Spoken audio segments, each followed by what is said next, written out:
안녕하세요, 하이드입니다. 하이엄.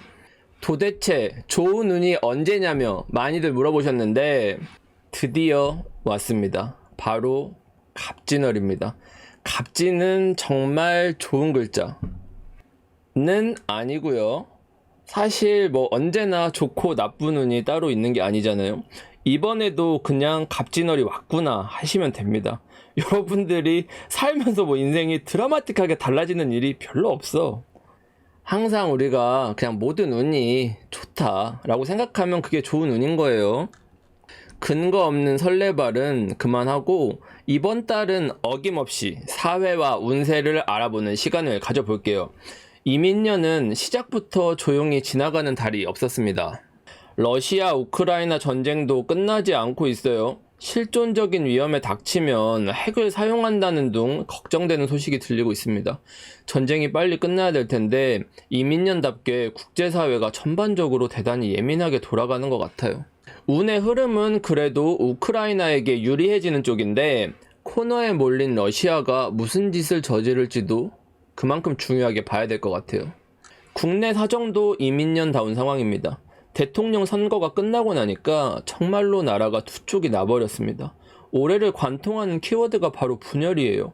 이대남 대 이대녀, 2030 대 4050, 보수 대 진보 등등등. 무엇이 옳다 그르다 따지는 것이 의미가 없는 게 각자 자기가 속한 이념과 사상에 따라서 믿고 싶은 것만 믿고 듣고 싶은 것만 듣고 보고 싶은 것만 보는 세상이 되어버렸어요. 왜 이런 곳에 왔는지에 대해서는 누가 이끌었는지를 먼저 물어야 한다고 생각해요. 절대 지지층을 대상으로 한 정책이 집중적으로 실행되었다고 보는데 이를 정치적으로는 디바이드 앤 룰, 즉 분할 통치라고 합니다. 정책의 타겟과 그 외의 지지자와 그 외 이렇게 분열을 만들고 이를 조율함으로써 권력을 행사하는 전략이에요. 제가 사주를 좋고 나쁨의 기준으로 보지 말라고 항상 말하잖아요. 이러한 통찰을 바탕으로 사회를 선악구도로 나누기보다 좀 더 나은 세상을 만드는 것에 주안점을 두신다면 좋을 것 같아요. 아무튼 이런 양상을 뒤로 갑진월이 시작되는데 갑진월은 어떤 운세인지를 알아봅시다. 이번 달은 24절기 중 5번째 절기인 청명, 계절적으로는 봄의 끝자락에 해당합니다. 청명 고구를 거쳐서 입하 전까지의 시간이 바로 갑진월입니다. 정확히는 4월 5일에서 5월 5일까지 갑진월에 직접적인 영향을 받게 돼요. 청명은 말 그대로 날씨가 맑고 쨍한 절기면서도 본격적으로 봄이 시작되는 시점이에요. 예전에는 청명이 농사 일정을 결정하는 중요한 시기여서 일꾼들도 많이 필요한 때였는데 실제로도 갑진월은 직업적인 변동, 이동이 대단히 많아지는 운이기도 해요. 갑목의 시작으로서 새롭게 무언가를 시작하는 단계에 머물게 되는 겁니다. 이후 중순쯤에 오는 고구라는 절기는 일이 한창 진행될 때에 해당해요. 만물이 예민해진다고 해서 예전에 이럴 때 부정 타는 일들이 생기면 한 해가 재수없다고 하기도 했어요. 그래서 악귀를 몰아내는 종류의 미신이 한참 많을 때이기도 합니다. 60갑자로는 41번째 절기인 갑진은 갑목의 진토, 갑목의 푸른색의 진이라는 용이라는 글자가 됩니다. 흔히 청룡이라는 이미지로 표현되곤 해요. 갑진의 진토는 인묘진이라는 봄의 끝에 속합니다. 이 다음부터는 화의 영역이 시작되는 건데 봄의 기운이 무르익은 청명이라는 계절에 월운의 천간으로서 갑목이 우뚝 서 있으니까 월의 입장에서는 대단히 유리한 상황처럼 보여집니다. 하지만 연운이 이민년이잖아요. 천간의 임수에 의해서 수생목이 제대로 되기는 많이 어렵습니다. 오행적인 측면에서 성장을 위해서는 생을 잘 받아야 하는데 연운으로는 수생목이 제대로 되지 않으니까 월운의 갑목이 어떻게 될지는 임수가 관건이 돼요. 쉽게 말하면 갑진월의 갑목이 우뚝 선 나무가 될지 영양 불균형 상태의 쭉정이로 남을지는 저 임수를 다룰 능력이 되는지의 여부가 대단히 중요해진다는 뜻이에요.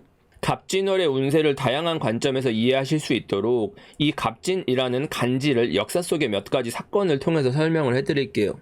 1904년 갑진년에는 갑진개혁운동이 일어났는데 대한제국의 독립운동가였던 손병희 선생이 동학운동을 했었죠. 이후 천도교로 개칭을 했는데 당시에 동학에 대한 탄압이 심해서 천도교도 중심으로 일본과 협력해서 개화를 추진했습니다.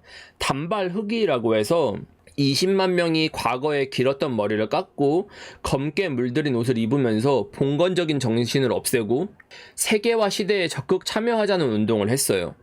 그 전에 갑진년 1724년에는 영조가 즉위를 했습니다. 반면 지금의 갑진월에는 윤석열 당선인이 취임식을 앞둔 상태잖아요. 지금 갑진년에 즉위한 영조는 어떤 인물이었는지 가볍게 봅시다. 영조는 출신 성분이 남달랐던 왕이에요. 최초로 왕세자가 아닌 왕세제, 즉 왕의 동생으로서 왕위에 올랐어요. 어머니인 숙빈 최씨가 무술이 출신이라는 점, 장남이 아닌 차남이라는 점에서 비주류로서 내부적인 공격을 대단히 많이 받았습니다. 31에 즉위했으니까 나이도 엄청 늦은 거예요. 반면 윤석열도 구술을 했다는 게 재밌는 일인 거죠. 조선 국왕 중에서 가장 장수했고 가장 오래 집권했던 왕이기도 합니다. 무려 52년 동안 통치했다는데 조선 왕조가 500년이니까 혼자서 10%나 집권을 한 거예요. 치적도 과오도 많은 왕이라는 평가를 받습니다. 대표적으로는 사도세자를 처형한 일이 있죠. 역시 세상에는 무조건 좋거나 나쁜 일들이 없는 것 같아요. 여기까지 갑진이라는 간지에 일어났던 주요 사건들을 짚어봤어요. 이번 달 운세에 대한 힌트를 얻으셨나요? 갑진월 운세를 본격적으로 말씀드리기 전에 간지 설명도 할 겸 역사를 예시 삼아서 알려드렸습니다. 이렇게 역사적 사건이나 인물을 예시 삼아 공부하시는 것도 사주를 재밌게 공부하는 방법이에요. 알려드린 사건들에는 탄압받던 세력이 혁명을 통해 기존의 구도를 뒤집으려는 양상, 기존과는 다른 흐름으로 진행되는 양상, 불안정한 상황이 지속되는 양상이 내포되어 있었어요. 이를 염두에 두고 지금부터 알려드릴 월운을 이해해 보도록 합시다. 본격적으로 4월 갑진월의 디테일한 흐름을 해석해 볼게요. 아까 말했듯이 갑진월은 임묘진이라는 봄의 끝자락입니다. 여름을 앞둔 봄의 마지막 과정과도 같아요. 지난 월운에서 계절과 계절 사이, 즉 마디마디가 끝나고 시작되는 시점이 중요하다고 했는데 다음 계절로 넘어가는 단계에서는 힘찬 발걸음으로 성큼성큼 나아가는 게 필요합니다. 그런데 이민년의 갑진월이라는 건 나아가는 과정에서 임수가 걸림돌이 된다는 거예요. 가야 되는데 나아갈 수 없는 상황이 계속 생기는 것과 같아요. 어디로 갈지는 정해졌는데 발목을 잡는 요소가 많다고 해도 되고 과정에 있어서 변수가 많다고 봐도 됩니다. 실제 이런 일들이 많이 발생하게 될 거예요. 지난 개묘월은 칠흑 같은 어둠이 닥쳐서 많은 게 멈춰버리는 상황이었어요. 나무에게 물은 생명의 원천이면서도 과하게 주어지면 뿌리도 썩고 문제도 생기잖아요. 그래서 이런 시기에는 일종의 위기감을 느낄 수 있어요. 사람이 궁지에 몰리면 초인적인 힘이 생기잖아요. 위기감이 추진력이 되면서 어떤 변수가 생길 수도 있고 일종의 전환점이 돼서 이동을 하게 되는 경우도 많을 것 같아요. 이러한 양상을 지나 4월부터는 결과물이 곧 필 것만 같아서 조급해지는 시기입니다. 마음이 들뜨고 급해지는데 이건 그동안 나태했던 것에 대한 반성일 수도 있고 손해를 만회하기 위해서 급하게 움직이는 걸 수도 있어요. 빨리 결혼해야 한다는 마음이 드는데 오랫동안 연애를 안 해서 덥석 누군가를 만난다든지 이직을 하려고 급하게 알아본다든지 그동안 자기 관리가 부족했던 것 같아서 갑자기 바프를 찍기 위해 다이어트를 한다든지 희망 회로를 냅다 돌리면서 무언가를 조급하게 진행하는 상황입니다. 이민년 자체가 내부적인 변화가 많고 혼란스러운 상황인데 갑진이라는 목극토도 대응해야 하니까 복잡하고 바쁘게 돌아가는 한 달이 될 거예요. 개묘라는 지난 일에 발목을 잡히면서 이걸 극복해야 되는 상황일 수도 있고 새로운 변수를 만들어내야만 할 수도 있습니다. 이런 와중에 간목으로 소토를 하면서 앞으로 나아가고자 하니까 지금이 아니면 안 된다는 강박이 더욱 심해질 수 있어요. 그래도 내면이 조급하고 불안하면 실수하기 마련이잖아요. 팔자에 따라서 대응하는 방법을 알려드릴 테니까 4월을 보내면서 마음이 급해지면 영상을 다시 보면서 마음을 다잡는 시간을 가져보세요. 갑진이라는 간지는 나부모행으로는 복등화라고 합니다. 밤에 켜둔 호롱불같이 잔잔하게 화의 기운을 오랫동안 태운다는 의미예요. 화를 잔잔하게 오래 태운다는 의미는 하늘에 뜬 태양처럼 만물을 비추는 에너지와는 다르다는 뜻이죠. 호롱불은 방안을 밝히는 에너지로서 개인적인 의미가 됩니다. 여기에 천간지지의 의미를 더해보자면 천간, 간목은 대립목으로서 성장하는 기운을 가득 머금은 나무인데 지지인 진토는 에너지와 습기를 가득 머금은 토라 목이 성장하기에는 최적의 환경입니다. 그래서 갑진월이 길신으로 작용하는 사람들에게는 개인적으로 최적의 상태, 바라던 운이나 기회가 찾아왔다고 느낄 수가 있어요. 반면 훈신으로 작용한다 하더라도 지금 탈출하지 않으면 안 될 것 같다던가 더 이상 두면 손해를 볼 것 같아서 과감하게 손절을 준비하는 것과 같은 마음을 먹게 됩니다. 어느 쪽이든 조급한 마음이 기저에 깔리게 되는데 이민이라는 연운을 더해서 해석해보면 좋게 말하면 순진한 거고 나쁘게 말하면 준비가 안 됐다는 겁니다. 준비가 안 됐을 때 오는 기회는 재앙이라고 자주 말씀을 드리는데 이런 때에 오판을 한다면 나중에 돌이키기 어려운 손해를 보게 될 수도 있어요. 다만 운이라는 건 항상 상대적입니다. 이걸 부정적으로 해석한다면 자신의 준비 부족을 논해야겠지만 준비를 충분히 하지 않고 저질러야 하는 상황에서는 더할 나위 없는 기회로 작용해요. 쉽게 말해서 시험을 몇 년 동안 준비할 시간이 없었던 사람이 급하게 시험을 봐야 한다면 갑진월이 대단히 큰 기회가 됩니다. 준비가 부족해서 다른 때라면 떨어질 텐데 이런 운에는 오히려 빠르게 준비해서 진행하면 요행을 기대해 볼 수 있는 거예요. 빠른 속도로 진행된다는 점이 이번 달을 주도하는 테마니까 나의 현재 상태에 따라서 이번 달을 활용하는 자세가 필요합니다. 단순히 운의 좋고 나쁨으로 바라본다면 많은 부분을 놓치실 거예요. 갑진월의 핵심을 파고들어 봅시다. 앞에까지 졸았어도 지금부터는 꼭 기억을 해두세요. 이민년의 입장에서 갑진월은 천간, 식신, 지지, 편관의 운세입니다. 나를 오랫동안 괴롭혔던 편관이라는 문제점을 파악하고 이를 강한 식신의 힘으로 해결해 나간다는 의미가 있어요. 이민년의 입장에서 진토로서 편관이 찾아왔다는 건 피할 수 없는 정면 승부의 시점이 도래했다는 뜻입니다. 더 이상 물러설 곳 없이 나아가야만 하는 상황이에요. 이는 간목으로서 희망찬 미래를 위해 선택해야 하는 상황이라서 많은 분들이 인생의 중요한 선택을 하게 되실 거예요. 유독 변화가 많은 달이 될 것입니다. 사주 구조에 상관없이 주위에서 변화를 맞이하게 될 거니까 동요하지 마시고 나를 위한 최선의 선택이 무엇일지에 집중을 하셔야 돼요.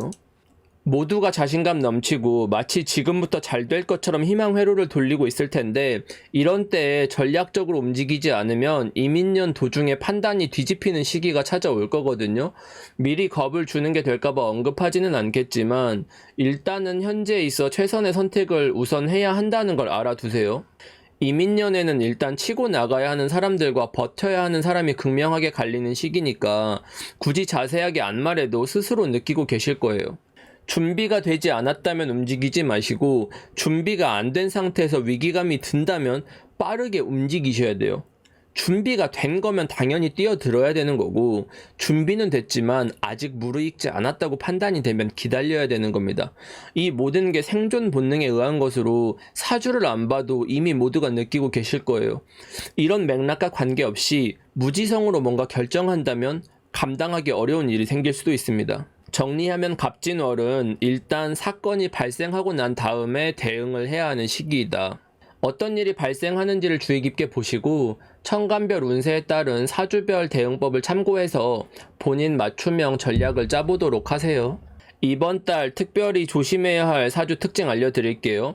사주에 금의 기운이 너무 강하다면 이런 시기에 오판을 하게 될 수 있으니까 뭔가 결정할 때는 가급적 혼자서 판단하지 마시고 주변 전문가들의 조언을 함께 들어보세요. 내가 아는 게 다가 아니고 모르고 지나치는 부분이 있을 겁니다. 특히 여름생이실 경우 아니면 팔자에 화가 왕하다면 뭔가 무지성으로 저지른 다음에 생각하게 될 수도 있어요. 근데 지른다는 것 자체를 주의하라는 건 아니에요. 누군가에게 이민년이 큰 기회가 될 수도 있다고 했잖아요. 조심할 건 자신이 어떤 일을 해서 어떤 결과가 있을지에 대해서 충분히 고려해봐야 한다는 겁니다. 다른 구조들보다 작전을 디테일하게 잘 짜야 된다는 소리예요. 시나리오 그리듯이 상황에 따른 대처법을 촘촘하게 준비합시다. 이번 달 특히 조심해야 할 띠는 쥐띠, 말띠, 원숭이띠, 닭띠입니다. 지지로는 자수, 오화, 신금, 유금에 해당하고 뭘 조심해야 되냐면 사주가 이런 구성이라면 이번 달에 일종의 불안감을 조성하게 됩니다.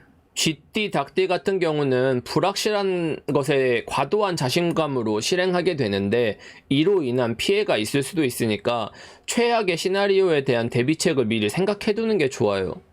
말띠도 그렇고 팔자에 오화가 있다면 기존에 자신이 쌓아온 것들, 관계나 커리어 면에서 내가 해온 것들이 충분하지 않다고 생각해서 스스로를 믿지 못하거나 불안감에 빠질 수 있으니까 멘탈 케어를 잘 하세요.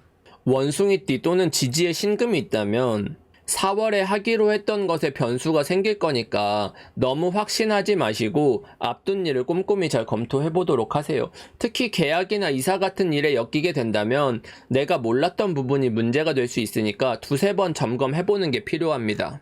일간을 비롯한 다른 글자들에 대해서는 천간별 운세에서 확인을 하세요. 여기까지 4월 갑진월 운세를 살펴봤어요. 운의 흐름상 지난달부터 수가 창궐하면서 유독 불안해하시는 분들이 많은 것 같아요. 그래도 제가 최대한 상세하게 흐름을 읽고 알려드릴 수 있도록 노력할 테니까 너무 불안해하지 마시고요. 연초에 미리 보고 대비하라고 일부러 이민년 관련해서 영상을 많이 만들어 두었으니까 올 한 해 동안 참고하면서 운에 미리미리 대비하시면 좋겠습니다. 특히 천간별 운세를 볼 때는 나한테 임수나 간목이 없어도 나에게 다가올 운이 어떨 것인지 측면에서 꼭 보시라고 팁을 드렸습니다. 모르시는 분들은 3월 천간별 운세 영상을 참고해보세요. 사주로 모든 걸 예측할 수는 없지만 흐름이 완전히 빗나가기도 쉽지 않거든요. 그리고 만약에 문제가 생긴다고 해도 그 문제에 적합한 방법으로 대응을 해나가면 됩니다. 위기를 기회로 사용하기 위해서 사주를 공부하는 거니까요.